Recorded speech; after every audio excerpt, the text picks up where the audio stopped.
क्या बात हुई? तुझे पता भी है तो क्या बोल रही है बहू? एकदम सही बोल रही हूँ। अगर आपको मुझसे अपनी इन ऐंठन भरे घुटनों की मालिश करानी है तो मुझे वो देना पड़ेगा जो मैं मांग रही हूँ। एक हाथ दो और दूसरे हाथ लो, सिंपल। बहू हूँ, इसका मतलब ये नहीं कि नौकरानियों की तरह काम करूँ। ये है अमृता और उसकी सास रेखा। अमृता एक नई नवेली बहू है जिसकी शादी कुछ दिनों पहले ही रेखा के बेटे माधव के साथ हुई है। वैसे तो अमृता दिल की बहुत अच्छी है, लेकिन वो कहते हैं ना कि खून का रंग तो दिखता ही है। बस वही डॉन की बेटी होने का रंग यहाँ अमृता में भी दिख रहा है, जो है रिश्वत लेना। जी हाँ, काम चाहे कितना भी छोटा या कितना भी बड़ा क्यों ना हो, हमारी अमृता बहू बिना रिश्वत लिए कुछ नहीं करती। चलिए देखते हैं आगे इनके साथ और क्या क्या होता है। रेखा और अमृता को लड़ते देख ससुर प्रेमचंद वहाँ आता है और कहता है, अरे क्या हुआ? काहे इतना तिल मिला रही हो रेखा? अरे कुछ बोलोगी भी या कानों में हड़ताल हो रखी है तुम दोनों के? देखिए ना पापा जी, माँ जी ने मुझे कहा कि मैं उनके घुटनों की मालिश कर दूं, लेकिन उसके बदले में माँ जी मुझे वो हीरो वाला पुश्तैनी हार देने से इनकार कर रही हैं। क्या? घुटनों की मालिश के लिए हीरो का पुश्तैनी हार कौन मांगता है बहू? पापा जी, आपको तो पता ही है ना, आपकी बहू कितनी सयानी है और कोई भी काम फ्री में नहीं करती। और अब शेखावत खानदान का आटा तो इतना भी गीला नहीं है कि अपनी बहू को हार ना दे पाए। क्यों माय डियर माँ जी? देखा आपने प्रेमचंद जी, ये अब मुझसे पुश्तैनी हार मांग रही है, कल को पूरा घर मांग लेगी। अरे जा जा, मैं खुद कर लूंगी अपनी मालिश। ठीक है, मुझे क्या। एंजॉय योर मालिश टाइम माँ जी। रात में जब पति महादेव दफ्तर से लौटकर घर आते हैं तभी कमरे में, अमो सुनो ना, मेरा वो लाल रंग का जो शर्ट है ना, वो धो दो ना प्लीज। एक्चुअली कल मेरी एक इम्पोर्टेंट इंटरनेशनल क्लाइंट के साथ मीटिंग है, बहुत बड़ी डील का ऑफर है, इसलिए मैं अपनी उस लकी शर्ट को पहनकर जाना चाहता हूँ। अभी धो दो, रात भर में तो सूख ही जाएगी, फिर कल अच्छे से कड़क वाली इस्त्री कर देना अपने शुभ शुभ हाथों से। जी नहीं, मैं ये सब ऐसे ही नहीं करने वाली। अगर काम करवाना है तो मेरी एक शर्त है। अरे यार, तुम और तुम्हारी शर्तें, बोलो क्या है? आपको मुझे 10 मनीष मल्होत्रा डिजाइनर की साड़ियाँ दिलानी होगी। 2 हफ्तों में मेरी स्वीट हार्ट फ्रेंड बिल्लो रानी की शादी है। मैं वहाँ डिजाइनर साड़ी पहनकर जाऊंगी और सब कुछ जला दूंगी। माधव अपनी बीवी की बात सुनकर हैरान परेशान अपने सर पर हाथ रखकर बैठ जाता है। अरे तुम बीवी हो या आफत? तुम्हारे दिमाग में जंग लग गया है क्या? देखो इतने सारे पैसे नहीं है मेरे पास। तुम्हारी याददाश्त तो जगह पर है ना माधव, भूल गए? मैं एक डॉन की बेटी हूँ। अगर तुमने मेरे कहे मुताबिक काम नहीं किया तो तुम्हारे लाल शर्ट को दूर ही रखो, मेरे पापा तुम्हें ही लाल कर डालेंगे। ठीक है, चलो अब ज्यादा मत डराओ, तुम्हें जो चाहेगा मिल जाएगा। अब ये डर और रिश्वत का सिलसिला यूं ही चलता रहता है और इसी तरह समय बीतता रहता है। एक सुबह सब नाश्ते के टेबल पर बैठे थे, जहां अमृता सबके सामने एक व्हाइट बोर्ड लाती है जिस पर दिन भर के सारे कामों के रेट लिखे हुए थे। अब ये क्या है? टीचर नहीं बनने का इरादा है क्या तेरा? अगर हाँ तो अफसोस, बेचारे बच्चे, उनका भविष्य तो अंधेरे में है। आप लोग बेकार की बातें बंद कीजिए और आंखें खोलकर ठीक से पढ़िए क्या लिखा है। ये आज के सारे कामों के रेट्स हैं। आलू पराठे, चाय, दाल, रोटी, चावल, सब्जी, हलवा, मिठाई, रसोई की सफाई, वॉशिंग मशीन में कपड़े धोना, ओखल में मसाले कूटना और माँ जी और पापा जी के अलमारी की सफाई करना। इन सब कामों की कुल मिला के जो रकम बनती है वो है ये 10,000 रुपए और माँ जी के लेटेस्ट लाए हुए सोने की झुमकी भी।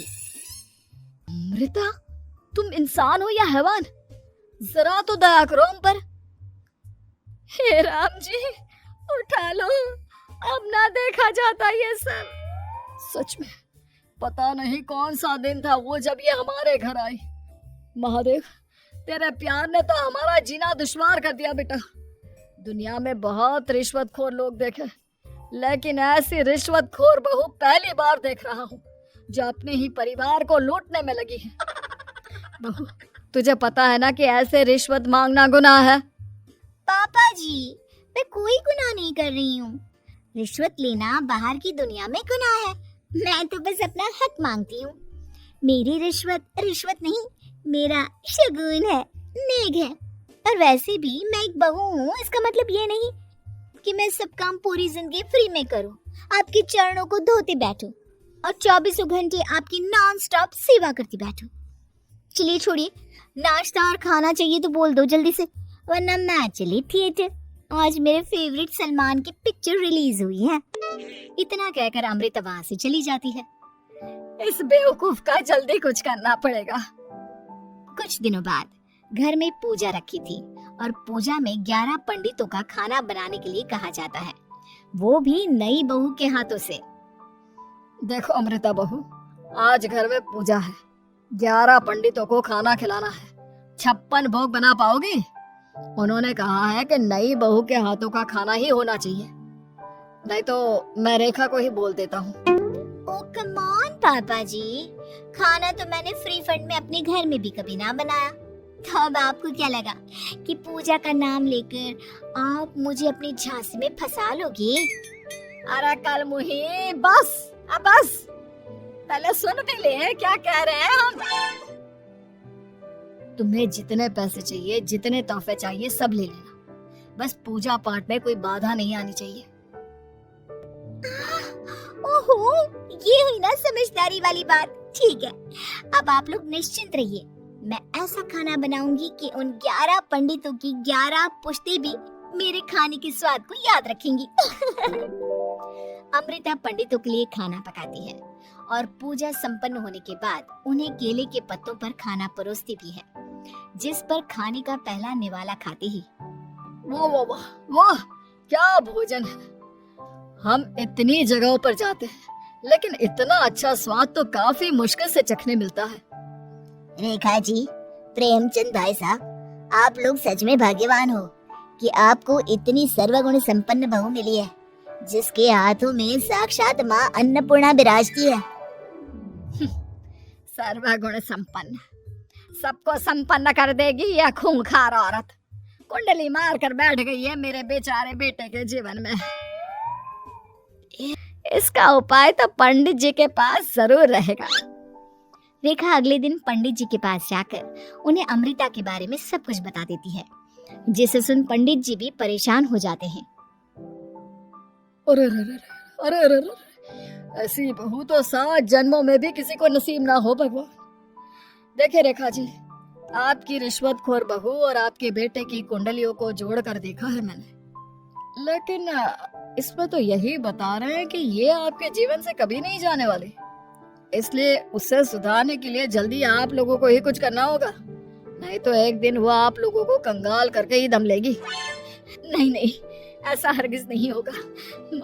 मैं कुछ करूंगी, हाथ पे हाथ धरे नहीं बैठूंगी मैं। वहीं घर पर अमृता को ये पता चल जाता है कि उसकी सास रेखा पंडित जी के पास उसकी और महादेव की कुंडलियां लेकर गई थी, और इस पर जब रेखा घर लौटती है तब वाह माँ जी वाह, बहुत ही ज्यादा सयानी निकली आप तो। लेकिन मैं आपको एक बात बताना चाहती हूँ कि मेरी और महादेव की कुंडलियां जोड़कर पूजा पाठ और हवन करके भी कुछ नहीं मिलेगा, क्योंकि मैं ऐसी बला हूँ जो आप सबकी जिंदगियों से अब कभी नहीं टलने वाली, फिर चाहे आप कितने भी टोटके हवन या उपाय कर लें। तो खुद को समझती क्या है रे बदतमीज, तुझसे बात करना तो दूर, मुझे तो तेरी शक्ल देखना भी नहीं पसंद। अब सास बहू के बीच एक अनकहा सा युद्ध छिड़ जाता है। दिन बीतने लगते हैं, लेकिन एक दिन अचानक रेखा की तबीयत हद से ज्यादा खराब हो जाती है और उसे सांस लेने में भी काफी दिक्कत और परेशानी महसूस होती है। जब उसे डॉक्टर के पास ले जाया जाता है तब डॉक्टर चेकअप करके कहते हैं, देखिए मैंने सारे टेस्ट करके देख लिए हैं और रिपोर्ट्स को क्रॉस चेक करके ये पता चला है कि रेखा जी को गंभीर दिल की बीमारी है। उनके फेफड़ों में भी काफी सूजन आ गई है, उनका जल्द से जल्द ऑपरेशन करना होगा, वरना आई एम सॉरी टू से उन्हें बचाना मुश्किल हो जाएगा। ये खबर सुनकर प्रेमचंद और माधव दोनों हक्का बक्का रह जाते हैं। लेकिन डॉक्टर साहब, कितने पैसे लगेंगे ऑपरेशन के लिए? और उसके बाद रेखा पूरी तरह ठीक तो हो जाएगी ना? जी हाँ, इस ऑपरेशन के बाद वो बिल्कुल ठीक हो जाएंगे, लेकिन वो तभी हो सकता है जब ऑपरेशन टाइम से हो पाएगा। और रही बात ऑपरेशन के खर्चे की, तो उसमें तकरीबन 6 से 7 लाख रुपए तक लग सकते हैं। जहाँ एक तरह सब रेखा की तबीयत और ऑपरेशन को लेकर परेशान होते हैं, वहीं घर पर रेखा को बिस्तर पर देखकर भी अमृता के अंदर जरा भी दया नहीं आती। ओ माँ जी, ये अपना फालतू का मेलोड्रामा बंद कीजिए ना आप। मुझे पता है आपको मुझे रिश्वत नहीं देनी है और घर के सारे काम मुझसे मुफ्त में करवाने, इसीलिए आप ये सब कर रही हो ना। सीरियसली अमृता, ऐसे हालात में तुम ऐसी बातें कैसे कर सकती हो? हम यहाँ परेशान है कि ऑपरेशन कैसे कराएंगे, बैंक में इतने पैसे भी नहीं है, और तुम माँ को ताने सुना रही हो। अरे अमृता बहू, मैं भला ढोंग क्यों करूंगी? हम 6 से 7 लाख का बंदोबस्त कैसे करेंगे? करेंगे पापा, कैसे भी करेंगे। अमृता, अगर कभी भी जिंदगी में तुमने मुझसे सच्चा प्यार किया है, एक पल के लिए भी सही, तो तुम्हें आज इस परिवार, इस घर की नींव, मेरी माँ को बचाना होगा। हमने अपना सब कुछ तुम्हें दे दिया है, अब तुम्हारी बारी है अपने किए का हिसाब चुकाने की। मुझे पता है तुम्हारे अंदर भी दिल है। अमृता बिना कुछ कहे वहां से चली जाती है और अपने कमरे में जाकर वो अलमारी में से अपनी माँ की तस्वीर को निकालकर अपने सीने से लगाती है और भावुक हो जाती है। माँ, आपके जाने के बाद पापा ने ही मेरा ख्याल रखा, लेकिन उनकी वजह से ही मुझ में काफी बुरी आदतें भी आ गई। शायद मुझे इतना बुरा आपकी गैर मौजूदगी ने ही बनाया। मैंने कभी आपकी लोरी नहीं सुनी, आपकी गोद में नहीं सोई, आपके हाथों से अपने बालों की चंपी नहीं करवाई, क्योंकि वक्त से पहले ही आप मुझे यहाँ छोड़कर चली गई। लेकिन अब मैंने जितना भी इस घर से लिया है, उतना सूद समेत चुकाने की बारी आ गई है। अब मैं अपने रहते अपने प्यार को भी उसी दर्द से नहीं गुजरने दे सकती जो मैंने आपके नहीं होने से सहा है। अमृता तुरंत ही अपने सारे पैसे और गहने माधव को लौटा देती है और रेखा का ऑपरेशन किया जाता है। रेखा ठीक हो जाती है और जब घर आती है तब अमृता दरवाजे पर आरती की थाली लिए खड़ी होती है। वेलकम होम माँ जी, आई मिस्ड यू। पता है कितने दिनों से किसी के भी साथ लड़ाई नहीं की थी मैंने, और ना ही किसी से रिश्वत मिली मुझे। क्या? हमें तो लगा था कि तेरी अकल ठिकाने आ गई है, लेकिन तू तो अभी भी जैसी की तैसी ही है। माँ जी, पूरी बात तो सुनिए। हाँ, ये सच है कि मैं रिश्वत लिए बिना नहीं रह सकती। लेकिन अब ना मेरी रिश्वत बदल गई है।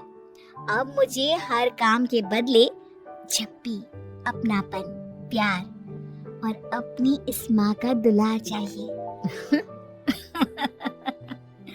ये सब तो हम तुझे भर भर के दे सकते हैं बेटा। पूरा घर एक साथ अमृता को जोर की झप्पी देता है और सब हंसते मुस्कुराते घर के अंदर चले जाते हैं।